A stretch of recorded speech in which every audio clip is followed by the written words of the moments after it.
Back in 1977, Colt released a longer-barreled version of the firm's famous Cobra snub-nose revolver. That particular revolver was called the Colt Viper, and it lasted in production only 1 year. It was an aluminum frame gun with a 4-inch barrel, very lightweight, but a little more controllable than, say, the original Cobra, but it didn't last in the market. The Viper went on to become one of the rarest snake guns in Colt's catalog and very desirable.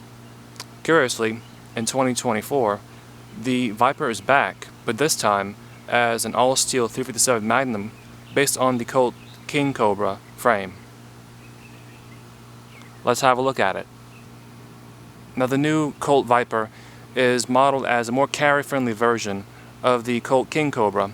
It has a partial underlug like the original Viper, and also has fixed sights instead of adjustable sights. But otherwise, it is a King Cobra, just a little bit more slimmed down for carry at 1 pound 9 ounces fully loaded. Otherwise, it is a stainless steel handgun that looks relatively close to the new King Cobra models. This one has a 3-inch barrel, but this model is also available in a 4 1/4 inch barrel as well. Of course, we have a pair of nice walnut grips. These do hang below the back strap there, so you can get a good firing grip on it. You have your pull back cylinder release like all the Colts. There's your ejector rod at work. There's your Colt Pony, of course Colt Viper. This revolver is in .357 Magnum, but you can shoot .38 special loads out of this just as easily. The gun is double action, single action.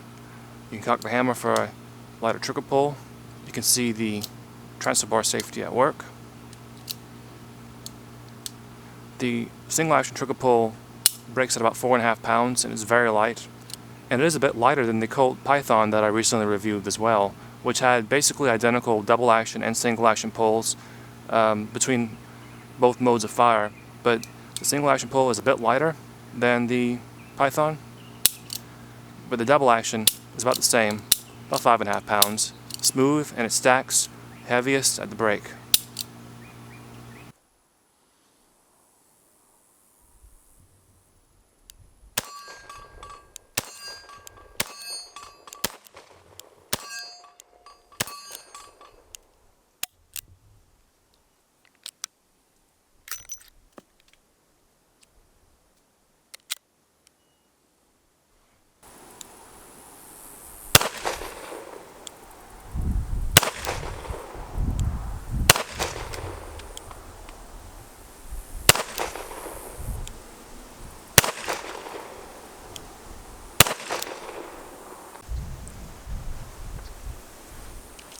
Okay, looks like we got 3, 1, 2, 3, 4, 5. I don't know where the 6th one went. It might have went through here.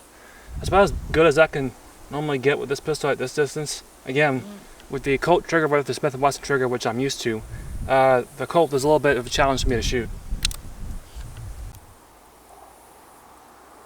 Okay, I'm going to go ahead and give it another chance at the top right target.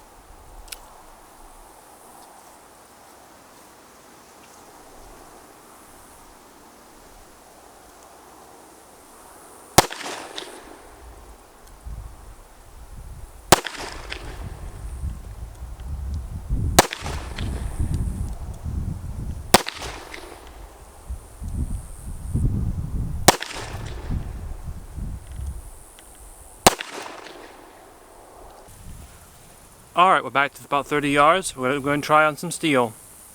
And let's go ahead and do a little bit of single action while we're at it, so we can finish out our little video. Overall, I like the size, fit, and finish of the little Colt Viper, the .357 Magnum. It's a hoot to shoot with .38 special. A little bit more of a handful for .357, but I can get through a full box of Magnums and not feel too much pain. So it's just about the right size for carry, and the 3-inch barrel makes it handy, but you get a little bit of that Magnum velocity out of it. But the 4 1/4 inch version might be a little bit better, but I like this for carry.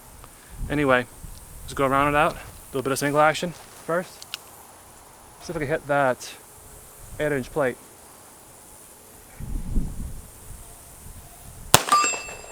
Yep.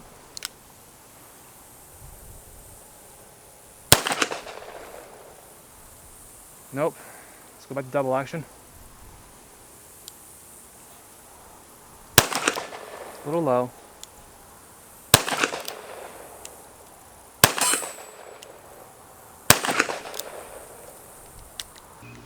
So, what do you think? I certainly like the new Colt Viper. It's about just the right size for carry for a 357 Magnum without being too heavy, but it's all steel, so it absorbs some of that recoil. It's a dream to shoot with those 38s. A little bit of a handful with 357s, but not too bad. It's a decent new entry into the Colt lineup, and it might just work for you. Let me know what you guys think down below in the comment section. This is James from All Outdoors, and I'll see you later.